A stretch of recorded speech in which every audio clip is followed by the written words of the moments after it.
Coucou Mélissa, Coucou David. ça va? Oui, Bon alors tu reviens d'où là? de l'école. De l'école?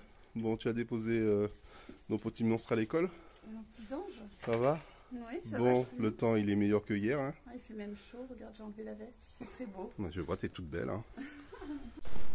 Ouais, on reprend la vidéo tout à l'heure parce que il y avait la voisine qui était en train d'utiliser le souffleur parce que comme il y a eu du vent, donc du coup on n'entendait pas trop. Donc en fait ce que je voulais te demander, quelles étaient les différences pour toi que tu voyais entre la coloc? Donc là on est dans la coloc, donc vous voyez là c'est la chambre numéro 2, c'est un petit peu de déco. Quelle est la différence? Alors juste pour remettre le contexte, toi et moi nous avons géré presque 10 biens à Toulouse pendant une dizaine d'années. En Airbnb, on avait juste une coloc mais qui était aussi en Airbnb, des chambres. Alors, On avait passé en coloc parce qu'on le gérait en saisonnier. on a saisonnier, ouais, 57 mètres carrés. Donc aujourd'hui, avec le recul par rapport à ta coloc que tu gères depuis déjà plus de 6 mois, quelle est la différence notable que tu vois entre la coloc qu'on a ici et le Airbnb qu'on faisait ou du Airbnb qu'on ferait ici? La différence significative pour moi, c'est la gestion des draps. La blanchisserie, ouais, la blanchisserie qui est beaucoup moindre avec une coloc qu'en location saisonnière. Les allers et retours qu'on était obligé de faire avec du Airbnb, qu'on fait beaucoup moins avec une coloc, puisqu'on a minimum des séjours de 32 jours. Le fait qu'il y ait dans 80% de notre coloc des locataires en fixe, au moins minimum installés pour les 3/4 pour plus de 6 mois. Après, il nous reste 2 chambres qu'on gère en location au moins, un peu plus d'un mois, ça varie de 1 ou 2 mois. Mais globalement, c'est la gestion de la blanchisserie qui est moindre, la gestion des locataires qui sont moindres, la gestion du ménage également, parce que du coup, on refait la chambre qu'une fois. On n'a pas besoin de la refaire à chaque séjour. Les séjours sont plus longs, forcément. Du coup, on fait moins de ménage. C'est moins chronophage, je trouve, au niveau de la gestion. D'accord, ok. Et qu'est-ce qui te dérange dans la colocation? Globalement, la gestion de l'humain. Ouais. Ça demande à gérer des problématiques peut-être différentes qu'avec du Airbnb. Ça demande à gérer des problèmes entre locataires. Ou alors... Alors, juste pour que les gens puissent comprendre, combien de fois tu as dû gérer des problèmes de locataires et combien de personnes tu as dû virer? Alors, du coup, pour le coup, c'est toi personnellement qui les as virés. 3. 3. Ok, sur une bonne vingtaine. Ça fait plus de 8 mois qu'on fait de la coloc. Ouais, donc non, c'est anecdotique, hein, c'est pas tout le temps. Pourtant, on va dire que c'est ce qu'on retient. Okay. Mais non, c'est beaucoup plus simple à gérer l'humain. Dans une coloc, sûrement dans un Airbnb, malgré tout, il y en a. D'accord. Voilà, les gens qui pensent. Alors, est-ce que tu as été victime d'impayés? Est-ce que tu as été victime de dégradation? Zéro impayé. Ouais. On a toujours été payé en temps. Et la personne, si une fois quelqu'un qui ne voulait pas payer, du coup, on l'a mis dehors. La personne n'avait pas les sous pour payer. Ouais. Clairement, il nous l'a dit, il était dans la chambre. Il a fallu lui expliquer que s'il n'avait pas d'argent, ben, il partait. Donc, c'est des petits moments un petit peu délicats. Un sur depuis 8 mois. Ouais. J'ai dit, on a eu 3 cas à gérer. D'accord. Et en termes de dégradation, est-ce que tu as l'impression que l'appartement se dégrade plus vite ou moins vite que... On a l'appartement qui est super bien entretenu. Et on a mis depuis 3 mois en place une femme de ménage qui vient 1 fois par semaine. Alors je pense que ça fait quand même la différence parce qu'elle n'y était pas au début. On faisait confiance aux locataires pour faire le ménage et le roulement ne se faisait pas bien parce qu'il y en a qui sont là en fixe, il y en a qui arrivent, c'était pas propre. Depuis, je pense que tout le monde fait un peu plus attention et il y a un gros ménage qui est fait 1 fois par semaine et ça règle tout le problème. Donc, à l'heure où on te parle, si on te demande des conseils, tu ferais quoi, Airbnb ou coloc? Sans hésiter de la colocation, je ne referais pas d'Airbnb. Même en faisant nos calculs, on avait pensé mettre en Airbnb ou peut-être le repasser en Airbnb. Et en faisant les calculs, financièrement parlant, on revient quasiment au même. D'accord. Donc ce ne serait pas vraiment plus intéressant pour nous de le louer en courte période plutôt qu'en coloc. Sachant qu'on a quand même des restrictions, parce qu'on est à Alicante, donc il faut une demande d'autorisation. Voilà, entre les démarches administratives qu'il y avait à faire, l'autorisation qu'on peut avoir ou ne pas avoir. La copro. La copro, les voisins. À mettre en place une femme de ménage, ou alors à la gestion des cautions. Des cautions, plus laborieuses quand même, en fonction de Booking, Airbnb, ce que tu utilises. Non, pour nous, c'est vraiment le point... Franchement, la coloc, elle roule très bien le râle des fois quand il y a des... La gestion de l'humain, c'est plus...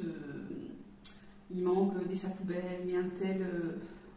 c'est des petits trucs anecdotiques qu'il y a entre les colocs, ou même les colocs entre eux envers nous. Mais c'est vraiment pas des gros problèmes, on n'a pas eu de gros problèmes. D'accord. Est-ce que tu crois que c'est quelque chose, s'il y a quelqu'un sur place pour gérer, pour gérer le ménage, qui peut être entièrement délégué? Est-ce que ça peut être délégué? Carrément. Okay, nous, on le fait parce qu'on est sur place et si on prend le temps de bien se poser, des fois avec David Oral, mais on se dit finalement, non, on n'a pas trop à râler, ça roule bien 99% du temps. Donc un couple avec des enfants ou un couple qui veut s'installer ici, qui a du cash, est-ce que tu lui conseillerais d'acheter par exemple 2 colocs pour... 2 colocs de 3-4 chambres, on a 5 chambres, parce que c'est un grand appart. Après 5 chambres, du coup, ce qui veut dire plus de surface, plus d'électricité, plus de tout. Pour moi, 4 chambres et 2 salles de bain, c'est l'idéal. C'est l'idéal, d'accord. Okay. Et ça permet de se sortir facilement entre 1800 et 2000 euros avec si on a 2 apparts. Moi, je pars sur 2 apparts, tu vois. Tu pars sur 2 apparts? Ouais, 2000 euros. Ouais, 2000 euros. Entre 1500 et 2000, une fois toutes les charges déduites. Ok, avec 2 colocs. D'accord. Ouais. Il faudrait partir sur un prix qui est aux alentours de 350 euros. C'est vraiment le prix plancher. Ouais. 350 euros par mois. Plus, parce que je pense que si tu mets beaucoup plus cher, ou alors il faut avoir des prestations hyper élevées. Mais les gens n'ont pas forcément le budget. Je pense qu'il vaut mieux faire quelque chose de propre, correct, avec tout confort. Mais simple, enfin voilà, on va pas mettre. Je ne sais pas ce qui pourrait ne pas être simple, mais là ça sert à rien de mettre de la vaisselle hyper luxueuse, de la déco hyper luxueuse. Des choses simples, ici tout est en blanc, tout est en blanc. J'ai fait un style noir et blanc un peu partout avec du bois dans les chambres. Faire des salles de bain propres, ça si on a moyen de faire quelque chose de propre, des salles de bain.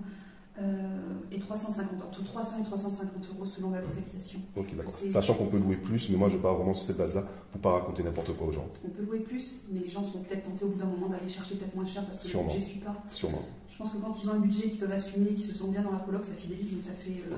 Il y en a un, ça va faire 8 mois qu'il est là, il a plus de début, il n'a pas envie de partir. Globalement, nos locataires n'ont pas envie de partir. S'ils partent, c'est parce qu'ils ont fini leurs études, ou leur formation, ou les vacances sont terminées, parce qu'on a des vacanciers aussi. Mais globalement, ils ne partent pas parce que l'appartement ne leur plaît pas. D'accord, ok. Voilà. Alors, on vous a fait cette vidéo. Oui, vas-y. Et quand je parle de gestion d'humain, l'erreur qu'on a faite au départ aussi, c'était de mettre homme-femme. Ouais. Bon, aujourd'hui, on a quand même une fille. On a mis une fille exceptionnellement il n'y a pas longtemps. Mais voilà, ça peut engendrer peut-être parfois un peu plus de galères ou de friction. Ou parfois un peu plus aussi de rapprochement, ce qui peut causer aussi des petits problèmes avec d'autres colocs. Mais voilà. Okay. C'est une chose qu'on avait mis en place, de ne pas mélanger homme-femme, sauf si vous connaissez la personne. Donc en fait, ce que je vous disais tout à l'heure, c'est que donc on vous explique tout ça parce qu'en fait, on a énormément de demandes d'abonnés qui veulent investir, mais ils ne savent pas dans quoi investir. Moi, je voulais proposer un accompagnement, mais le temps me fait défaut. Par contre, je vais probablement proposer une petite formation très complète qui va vous expliquer comment trouver le bien, comment équiper le bien, comment trouver pour les travaux, comment mettre en place la location, sur quel site mettre, comment gérer les locataires, comment faire des entrées des lieux sans être présent. Je vais tout vous expliquer comment prendre une caution par empreinte bancaire. En fait, on va tout vous expliquer. Et l'objectif pour nous, c'est de vous permettre de générer, avec un appartement, de générer un SMIC par mois.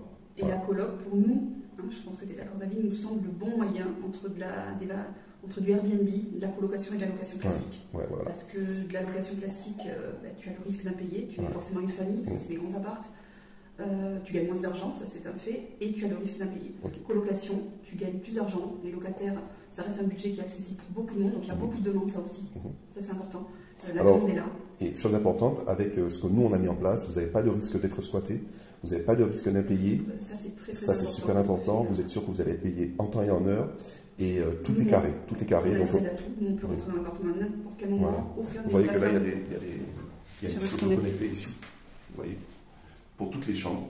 Donc en fait, si ça vous intéresse, je vais mettre les choses en place prochainement pour vous permettre d'accéder à ce contenu et qui, je pense, va retirer une épine du pied de beaucoup de personnes.